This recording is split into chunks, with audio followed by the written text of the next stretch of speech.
Okay, so today we're doing section 9.6. This is the quadratic formula and the discriminant. So there is a formula that we can use to solve quadratics with. It works every time. If you can't factor something, this always works, so you can always fall back on this. It also works when the numbers are not nice, when you don't have something that will factor. This is the way that you solve it, and so it makes life really easy when you have ugly numbers. So let's go ahead and take a look at the formula itself. So we use this whenever we're solving quadratics. This is what a quadratic looks like.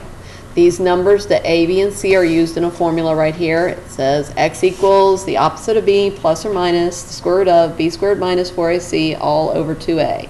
Now you can sing that. I will spare you on this video being able to, or having to hear me sing that, but please be aware you can look up tons of videos on YouTube. There are actually some really funny, really bad versions of how to do the quadratic formula on there. You ought to check some of them out.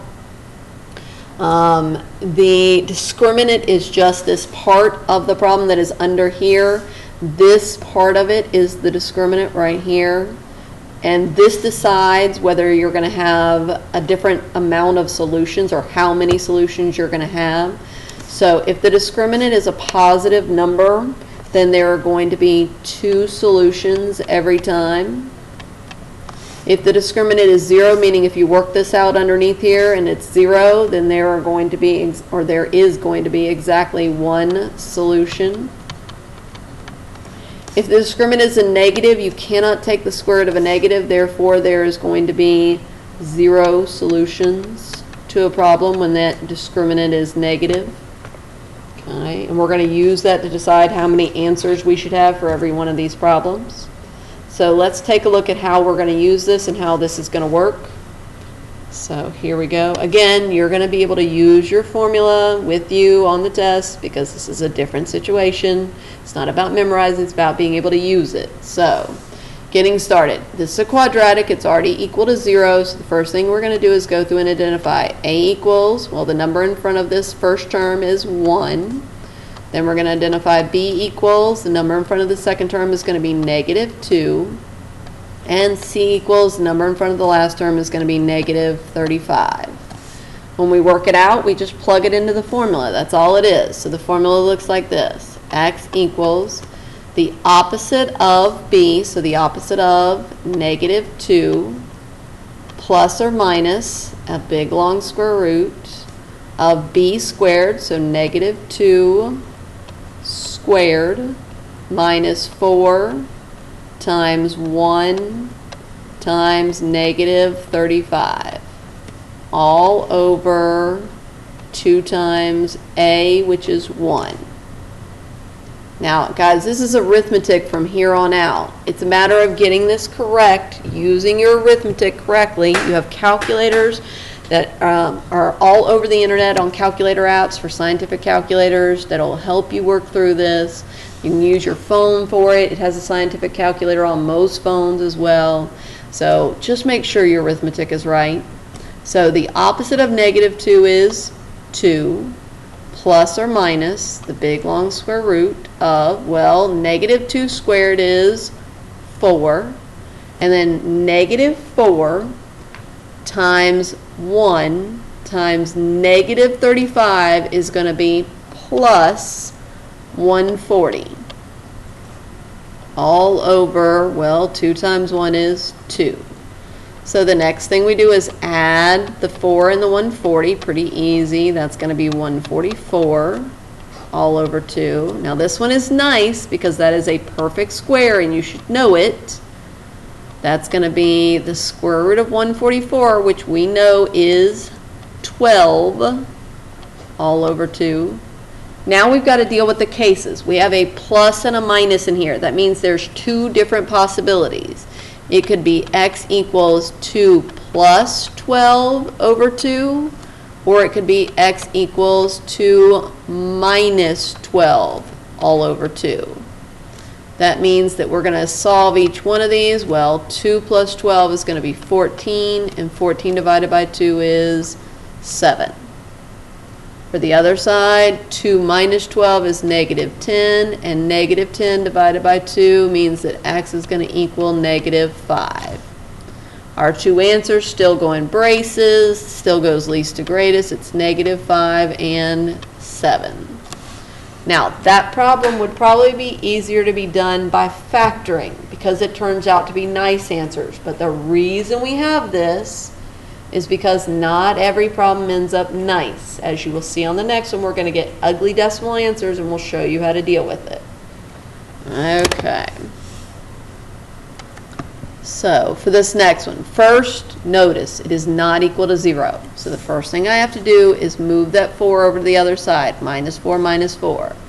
It's going to make it 15x squared minus 8x minus 4 equals 0.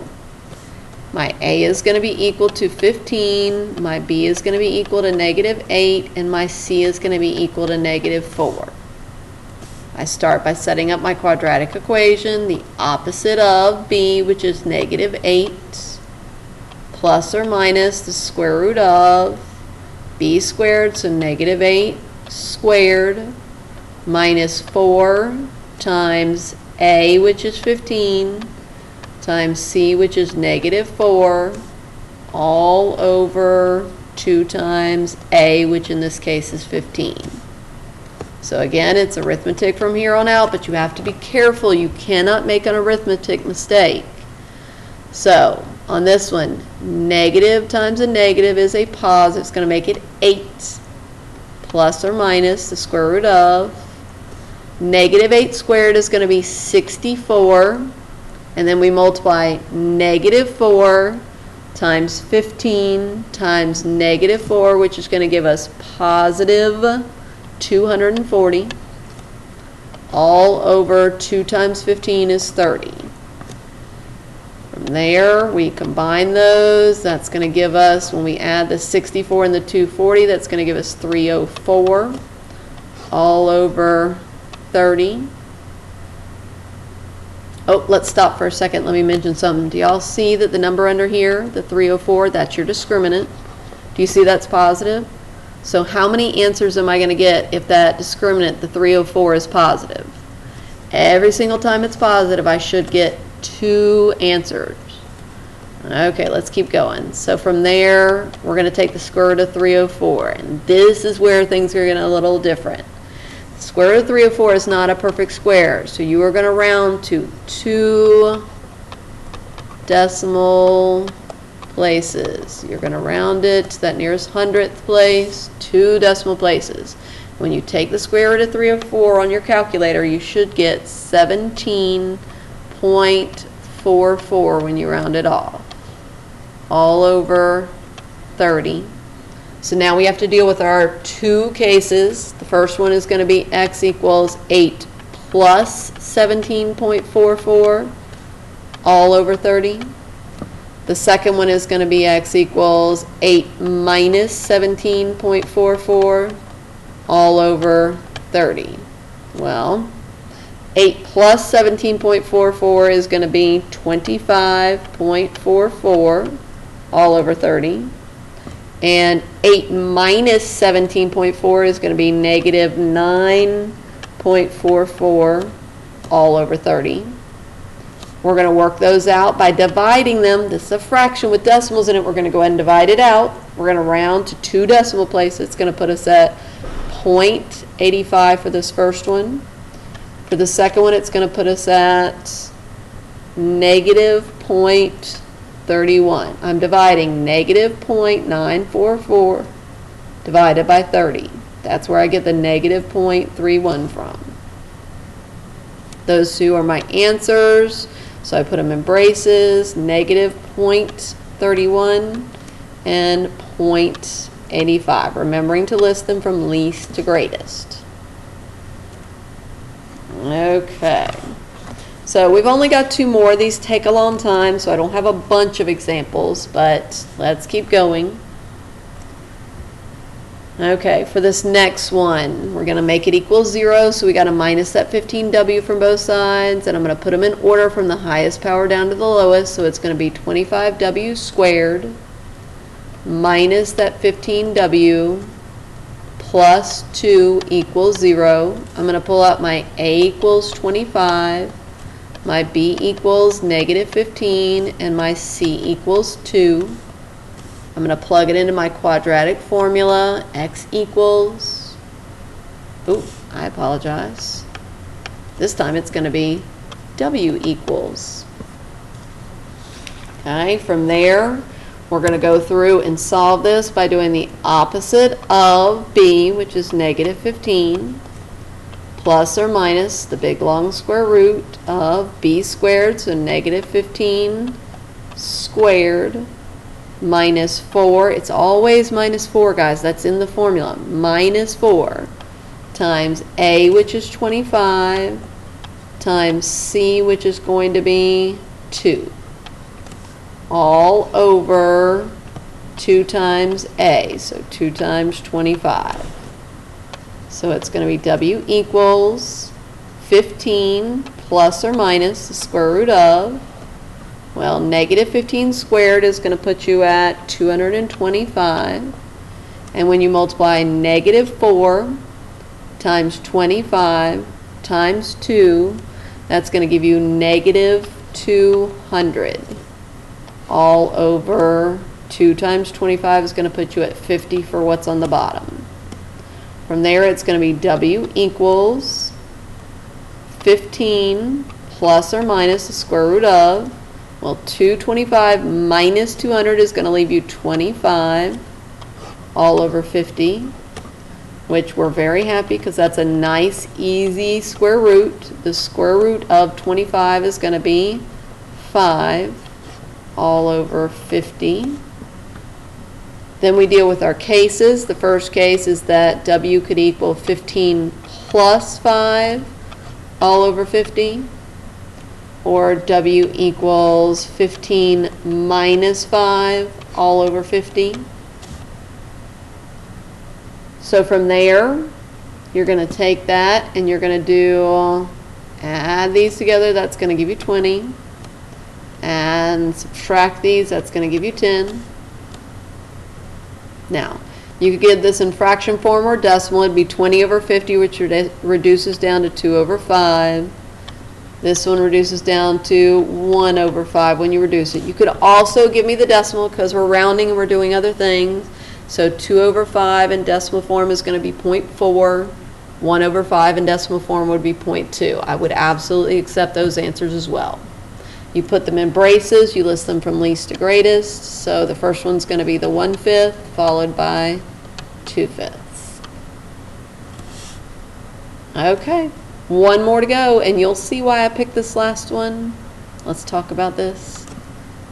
So, when you have a problem like this, it's already set up, it's equal to 0. You've got A equals 1 because there's no number here. You've got B equals negative 3, and you've got C equals 5.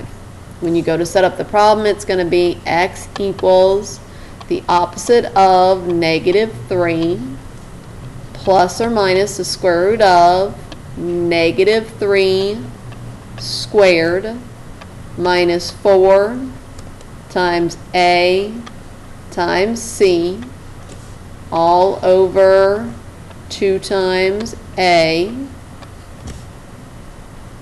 We then work that out.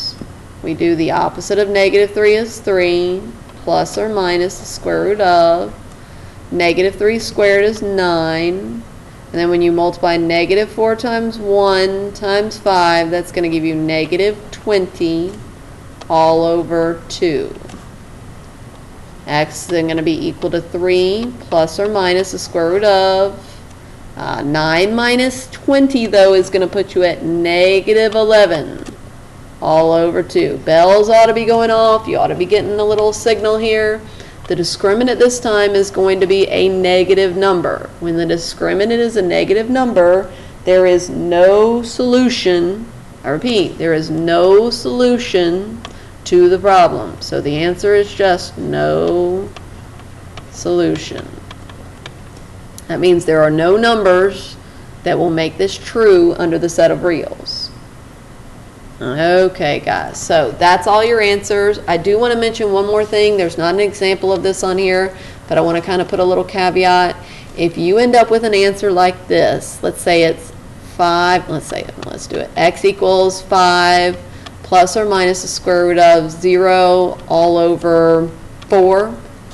How many answers would you get if the discriminant under here is 0? You can go back to your very first part of this sheet. Don't forget, if the discriminant is positive, there's 2. If it's 0, there's 1. And if it's negative, there's 0. So we've ended up with a discriminant that is going to be 0 right now. Because it's 0, we're going to get just one answer. We would get x equals, and it would just be 5 over 4. There would be no other answers. Our single answer that would go in the braces would just be 5 over 4. I just wanted to mention that so that you had an example like that before you got started. Okay, guys, I'll see you next time.